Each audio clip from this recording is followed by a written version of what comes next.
Ahora sí, continuamos con la guía número 5 del módulo 10, Sociedad Mexicana Contemporánea. Dice, pregunta número 1. ¿Qué haces si repruebas el examen de... Pues a veces varía, ¿no? A veces dice el módulo, a veces no dice el módulo. Pero ¿qué haces si repruebas el examen?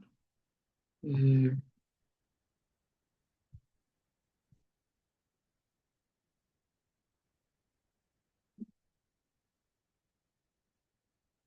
Aquí sería la respuesta B.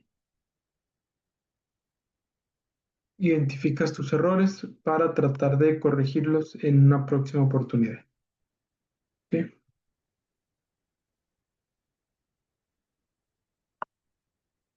Pregunta número 2. Dice, relaciona la tabla que contiene imágenes de trajes típicos de distintos estados de la República Mexicana con el nombre al cual pertenece. ¿Ok? Y aquí tenemos que es la uno, perdón, es la...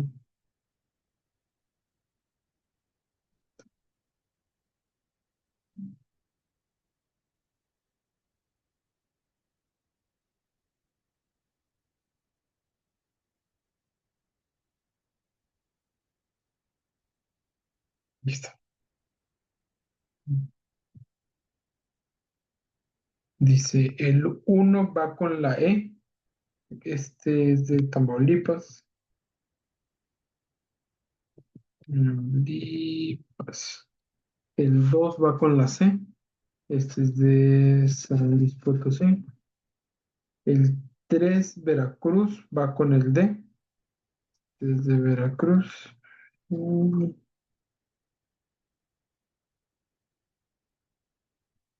Veracruz. El 4 el de Puebla, va con la B. Este es el Puebla.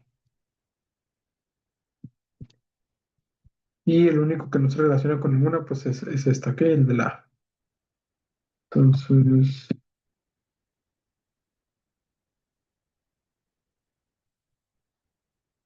mm, sí, se pregunta número 3. La economía, a ver, esta pregunta ya venía en la guía anterior también, que es la A, del 2009 al 2010, fue cuando hubo más incremento. ¿Sí? Está. Pregunta 4. Una de las causas por las que Miguel de la Madrid decide cambiar el rumbo económico de México implementando reformas de liberalismo fue, y aquí es la respuesta A, considerar que el Estado tenía una participación excesiva en la economía nacional.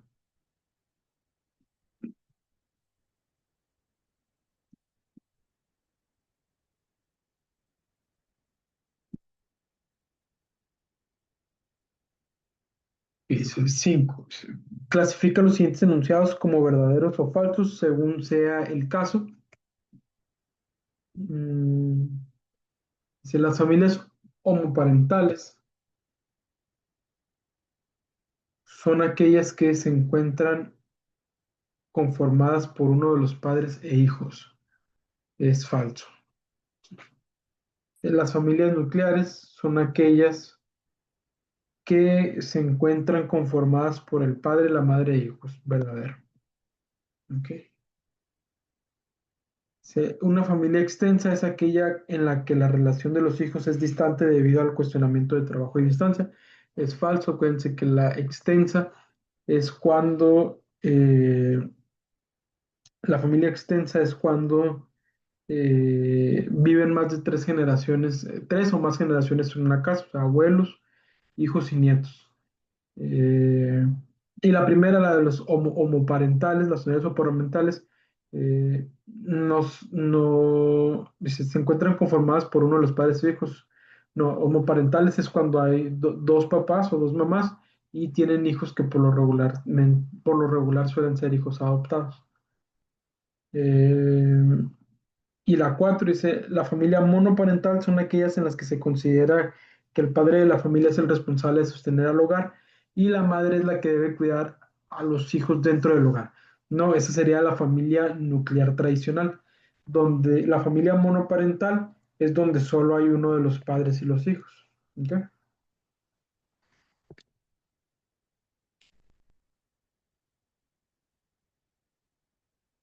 Pregunta 6. Dice, tras los sismos del 19 y el 20 de septiembre del 85, la respuesta gubernamental fue débil, además de ser ampliamente superada por la crisis.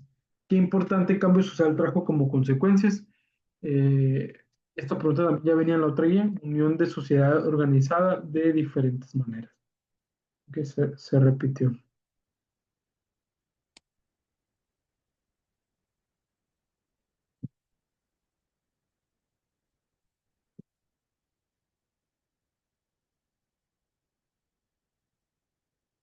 ¿Cómo preparas un examen final del módulo Sociedad Mexicana Contemporánea? Eh, Haces un programa de repaso, pues, uno, realizas autoevaluaciones, dos, y el último dice, estudias de una copia de tus notas, resúmenes y material generado. Uno, 2 y 6.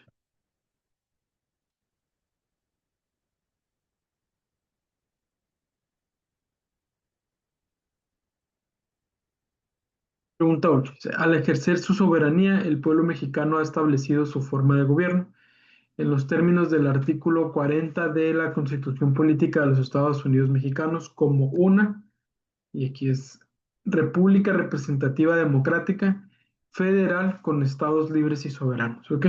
Ahí creo que no hay incisos. Apunten la respuesta. República Representativa Democrática Federal con estados libres y soberanos.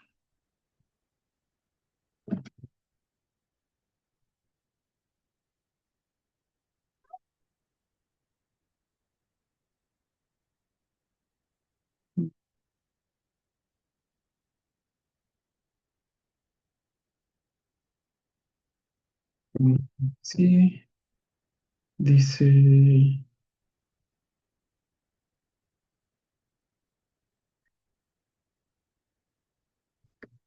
durante la vigencia del modelo del desarrollo estabilizador, para fomentar la industrialización del país, el Estado ejerció un papel promotor por medio de la construcción de obras de infraestructura y la producción de bienes y servicios en empresas paraestatales, lo cual trajo como resultado disminución de los ingresos, desencadenando la crisis financiera. Apúntenle, por favor.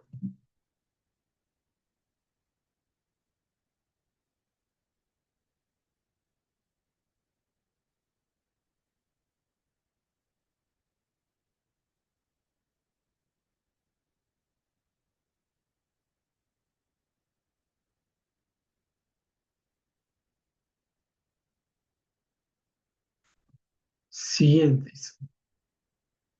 En la siguiente tabla, los tipos de modelos de desarrollo en México posteriores al 70 de la columna de la izquierda, relaciónalos con los principales objetivos de la columna de la derecha.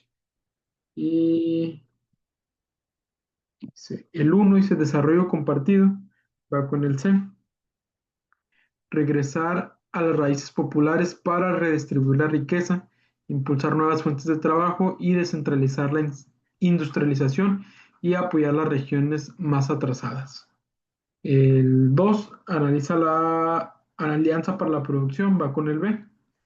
Ejercer los compromisos de los distintos sectores de la población, siguiendo un desarrollo equitativo que garantice la satisfacción de las necesidades básicas. Y el 3 el neoliberal, va con la A, promover la primicia de la libre competencia entre las fuerzas económicas como determinante del sistema a partir del mercado libre.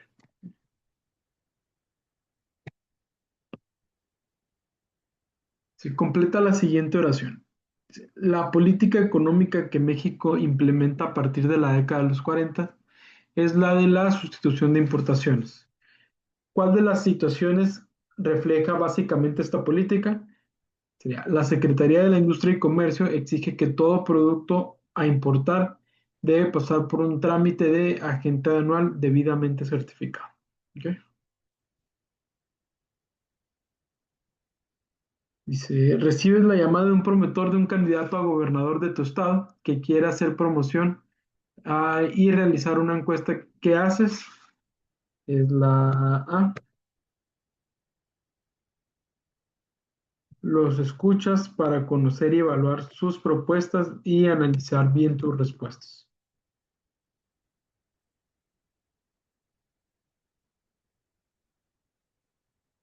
Pregunta número 12. Si la siguiente gráfica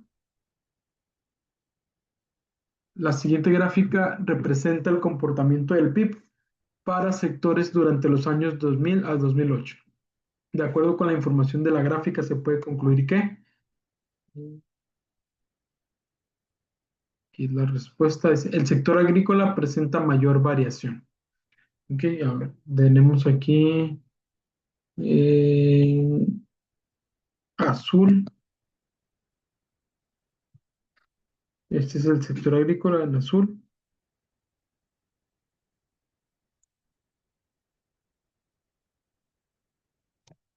Después en rojo está el sector industrial.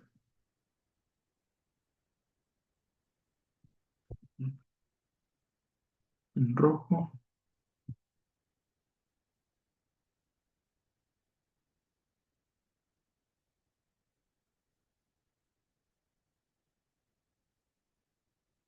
Industrial es el que está en rojo.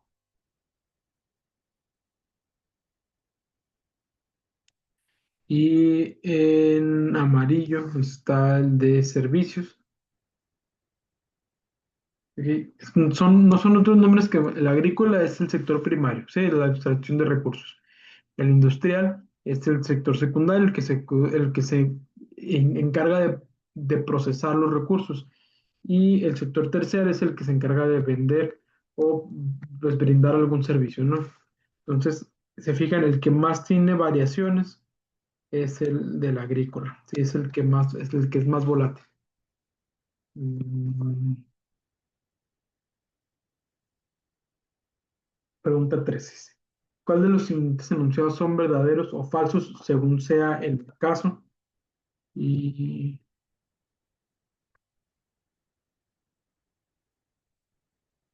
dice, el acuerdo marco es un acuerdo realizado entre dos o más países en donde se establecen criterios generales para la realización de acuerdos específicos. Verdadero.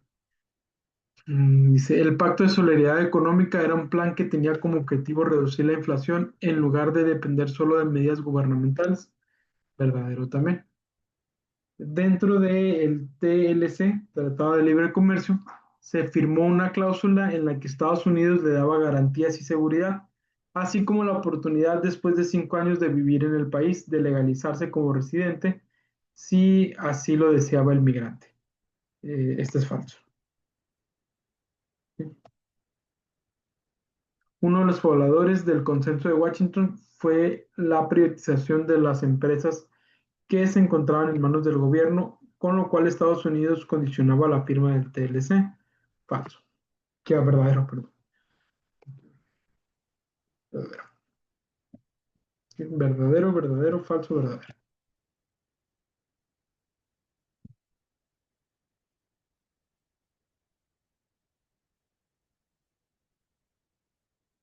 Si durante el sexenio de Carlos Salinas de Gortari, que él gobernó del 86 al 92, o del 88 al 94, perdón. Si durante el sexenio de Carlos Salinas de Gortari se implementó, si del 88 al 94 gobernó, se implementó una corriente económica de apoyo a los más necesitados, llevando a las comunidades más lejanas servicios como agua potable, drenaje, teléfonos, electricidad. A esta corriente se le denominó Pacto de Solidaridad Económica, Liberalismo Social o Solidaridad Social, y cualquiera de los tres conceptos. 15. Relaciona las manifestaciones artísticas de la época colonial de la columna de la izquierda con las con las de la columna de la derecha. Y dice 1E, 2A, 3B, 4C. Si conventos dominicos va con la E. Se destaca su arquitectura gótica y del gótico isabelino, la verticalidad y los grandes espacios cubiertos, así como los grandes atrios y explanadas. El 2, conventos franciscanos, va con el A. Se reconoce por su escudo de armas,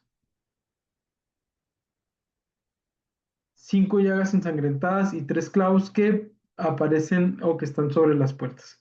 Presentan una fachada austera. El de los agustinos, el convento de los agustinos, va con el B. Fachadas renacentistas muy sobrias, iglesias de una nave sin capillas. Y edificaciones barrocas, se va con el C. Eh, Se desarrolla a principios del siglo XVII hasta 2 tercios del siglo XVIII. Buscaban la representación de los céntimos interiores, las pasiones y los temperamentos magníficamente relajados en los rostros de sus personajes. ¿Ok?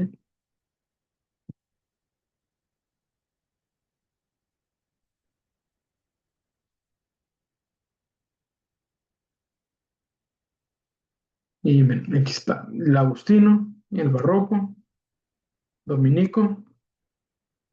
Pregunta 16. Te invitan a formar parte de una campaña para recaudar juguetes para una casa hogar. ¿Qué haces? Aceptas y participas activamente en medida de tus posibilidades. ¿Ok?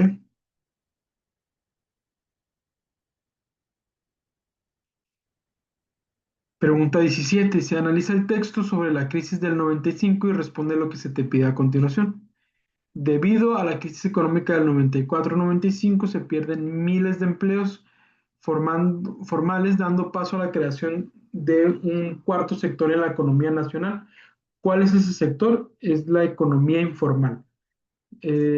¿Cuál es la economía informal? Pues los que no están registrados en el SAT. ¿Cómo? Por decir, si tú dices, bueno, yo quiero vender tacos de hielera y me pongo en una esquina a vender tacos, eh, pero no pago impuestos, no estoy registrado como un negocio, eso es una economía informal, ¿sí? Entonces, a partir de esta crisis económica en donde se perdieron muchos de los trabajos, muchas de las personas pues tuvo la necesidad de emprender y por lo tanto se crea un nuevo sector de personas que se dedican al comercio informal. No necesariamente quiere decir que sean comercios chicos, hay negocios grandes o prósperos que siguen siendo informales y pues hay también que hay algunos conflictos, ¿no? En cuestión de que cuando hay personas que no son sus propios negocios o emprendimientos y trabajan para los negocios informales de otras personas, pues no hay una regulación, o sea, no hay forma de asegurarle a esa persona pues las condiciones necesarias mínimas, ¿no? Seguro social, prestaciones, etcétera, porque pues no están registrados, es un comercio informal.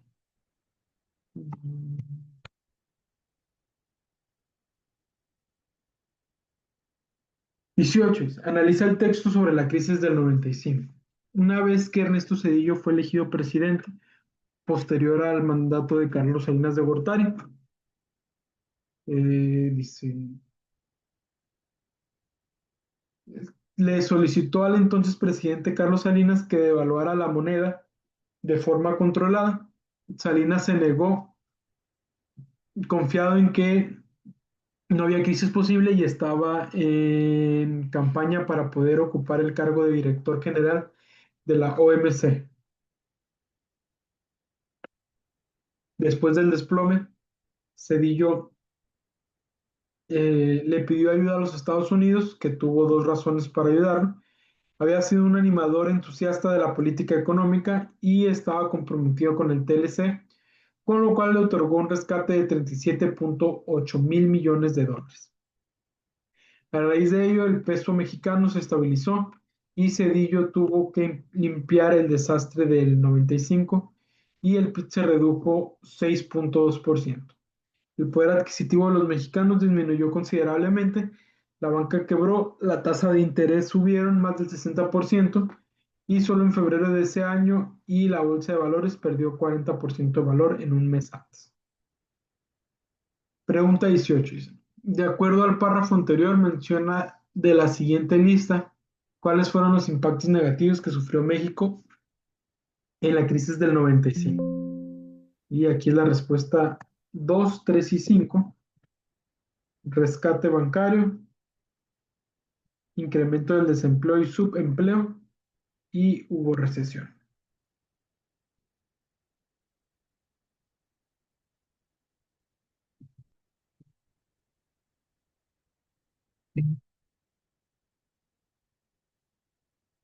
Pregunta 19.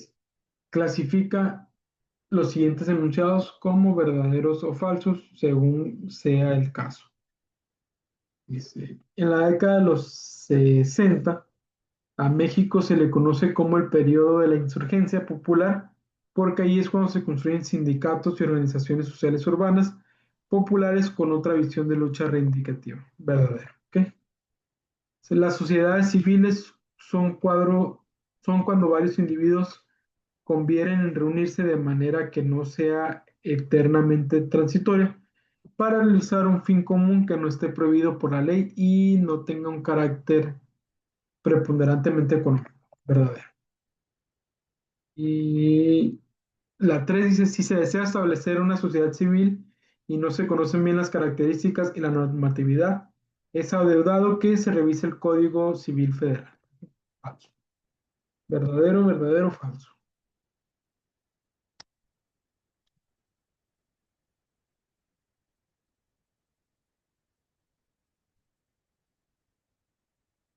20. Relaciona las libertades de la columna izquierda con su ejemplo correspondiente de la columna derecha. ¿Ok? Y primero tenemos la libertad de prensa. Ese va con el A y el B. El noticiero del Canal 99, un corresponsal critica al gobierno de su país por una decisión que él considera inadecuada. A eso se le considera libertad de prensa. ¿Ok? El B dice, un conductor de noticiero expresa su sección al agrado de, perdón, ante una iniciativa propuesta por un grupo religioso. Menciona que hace poco se unió a ellos y decidió apoyarlos a través del espacio noticioso. Eso también es libertad de prensa, ¿ok? La 2 dice oficio o profesión. Ese va con el B, que también es el del conductor del noticiero, que se une a una religión y los apoya en su espacio. Es libertad de prensa y también es libertad de oficio, ¿ok? Y con el D dice, si te desagrada, puedes negarte a realizar una actividad y buscar otro trabajo donde te sientas en una mejor situación. Libertad de oficio, ¿ok? Nadie es obligado a estar en un trabajo que no le guste. Por último, el de religioso, ese también va con el B, porque también es una libertad religiosa, apoyar a cualquier religión que queramos. Y va con el C, ese, un padre comienza a contarle a su hijo que en el Corán hay pasajes que hablan del amor prójimo, igual que en el Talmud, y cada uno de nosotros podemos elegir a cuál seguir. La C. ¿Ok? Mm,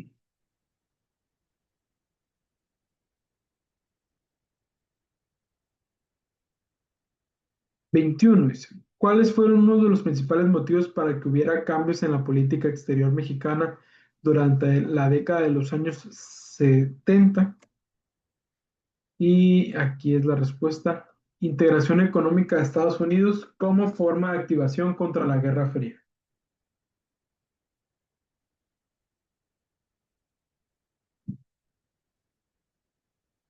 Dice, la política cumple tres funciones básicas: la creación y protección de leyes y el control ejecutivo de la representación ciudadana. Los poderes se dividen en tres: legislativo, ejecutivo y judicial. El poder legislativo son los que se encargan de hacer las leyes, ¿sí? Son los senadores, diputados que proponen leyes para, eh, pues, ir ahí modificando, ¿no? O agregando nuevas leyes. El poder ejecutivo es el presidente, es el que se encarga eh, de, pues de mandar, sí, es el que está mero arriba. Y el poder judicial son se me fue la palabra, pero son los que se encargan de llevar, que se cumplan las leyes, ¿no? Entonces va desde la policía hasta los magistrados, los jueces. Dice, uno con la C, legislativo. En el ámbito federal está dividido en Cámara de Senadores y Cámara de Diputados, ¿ok? Son los que se encargan de legislar, de aprobar nuevas leyes. Eh, el Ejecutivo va con el A. Este poder se deposita en un solo individuo que se denomina, según lo estipula el artículo 80, presidente de los Estados Unidos mexicanos, ¿ok? Él es el poder ejecutivo. Obviamente no, pues toda la gente que deriva de él y trabaja con él, pero él es la cabeza del poder ejecutivo. Y el poder judicial, el poder encargado de la administración, impartición de la justicia, protección del orden constitucional. Y aquí, pues en teoría se supone que cada uno de estos tres poderes deben de trabajar de forma independiente uno de otro. Por ejemplo, eh, cuando no meten a alguien a la cárcel y se culpa al presidente o al gobernador o al presidente municipal, pues ahí hay un error porque ellos no pertenecen al poder judicial, pertenecen al poder ejecutivo, que son los encargados de administrar. Y ahí sí, pues las calles, falta de recursos, etcétera, ¿no? Ahí sí se les puede culpar. Pero cuando se habla de un proceso legal, pues en teoría se supondría que el poder judicial trabaja de forma autónoma al poder ejecutivo y al poder legislativo. Eh,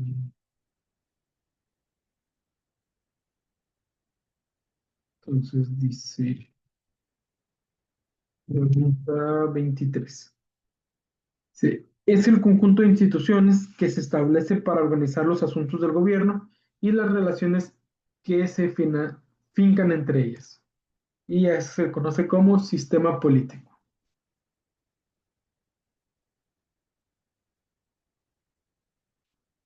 Es el conjunto de reglas mediante las cuales el Estado, gobierno y sociedad deben de interactuar. CPEUM, Constitución Política de los Estados Unidos Mexicanos, ¿ok? Es la abreviación, pero es Constitución Política de los Estados Unidos Mexicanos. La de 1917 es la que nos rige actualmente, obviamente no con todas las modificaciones o párrafos agregados que se le han hecho a raíz de los años. Es la fecha en la cual se promulgó la Constitución, la actual Constitución, 5 de febrero de 1917, promulgación de la Constitución mexicana, ¿ok? Pero que les decía, es la actual y desde 1917 hasta la fecha, ya van más de 100 años que tenemos la misma Constitución. En teoría, no se puede cambiar la Constitución, pero sí se le han añadido párrafos, se le han añadido algunas cosas o se han hecho algunas modificaciones, ¿no? Y por último, pregunta 36. Clasifica como respetado si se están respetando dichos derechos y como violentado si se viola algún derecho.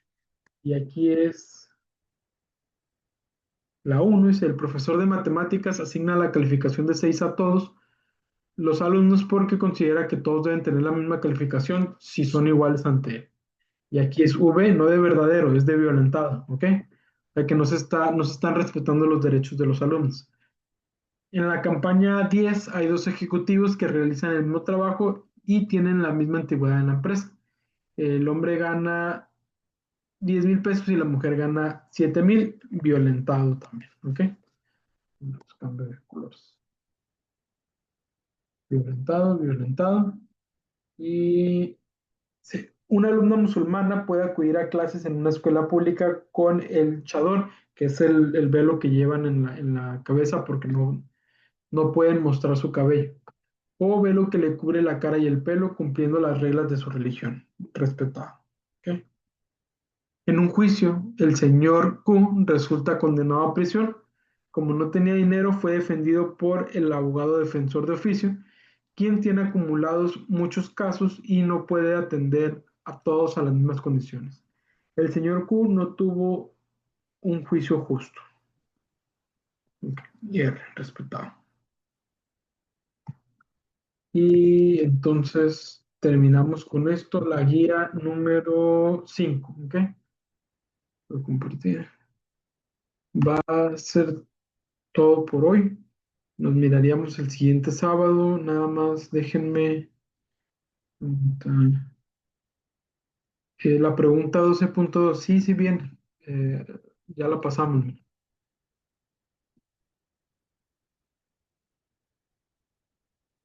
En guía tampoco viene, maestro. Ah, ok, en su guía no viene. No, en la mía tampoco. Ah, ok, bueno, igual les voy a mandar la diapositiva para que lo tengan ahí. Si acaso llega a venir el examen, pues para que igual lo estudien, ¿ok? Eh, todos, ¿hay alguien que no haya estado en la clase anterior y nada más haya estado en esta? ¿No? Ok, entonces, para la asistencia les voy a poner la misma asistencia que tienen en la otra clase, ¿ok? Si todos estuvieron. Sería todo por hoy. Nos vemos el siguiente lunes.